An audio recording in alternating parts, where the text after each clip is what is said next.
Hi అండి. బీరకాయ తొక్కుల పచ్చడి. ముందుగా గరుగ్గా ఉన్న తొక్కు తీసేసుకొని ఆ బీరకాయని ముక్కలుగా కోసి పక్కన పెట్టేసుకోవాలి. తొక్కులు కూడా వేస్తున్నానండి బీరకాయతో పాటు.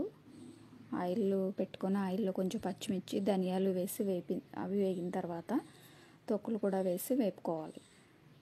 ఒక 5 నిమిషాలు అవి మగ్గిన తర్వాత కట్ చేసి పెట్టుకున్న బీరకాయ ముక్కలు కూడా అందులో వేసి ఒక 5 నిమిషాలు మగ్గనివ్వాలి. అలా మగ్గిన తర్వాత అందులో కొద్దిగా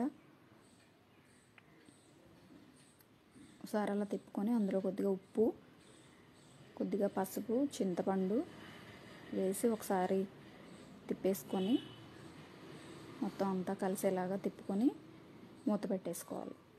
చూసారా, అలా మూత పెట్టడం వల్ల అన్నీ మగ్గిపోయి చక్కగా.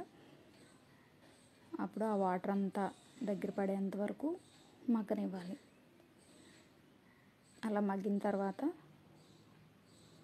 ఒక 5 నిమిషాలు చల్లారి పెట్టుకొని ఇలా అవుతుందండి. మగ్గిపోయి వాటర్ అంతా మగ్గేసరికి దీన్ని ఒక 10 నిమిషాలు చల్లారి పెట్టుకొని మిక్సీ జార్లోకి వేసుకొని కొద్దిగా వెల్లుల్లిపాయ, జీలకర్ర కూడా మీకు కావాలంటే పల్లీలు అలా యాడ్ చేసుకోవచ్చు అండి. కానీ నేనేం వేయలేదు, బీరకాయలతోనే చేస్తున్నాను. మిక్సీ పట్టేసుకొని తాలింపు వేసేసుకుంటామండి. రెడీ అయిపోయినట్టే బీరకాయ పచ్చడి.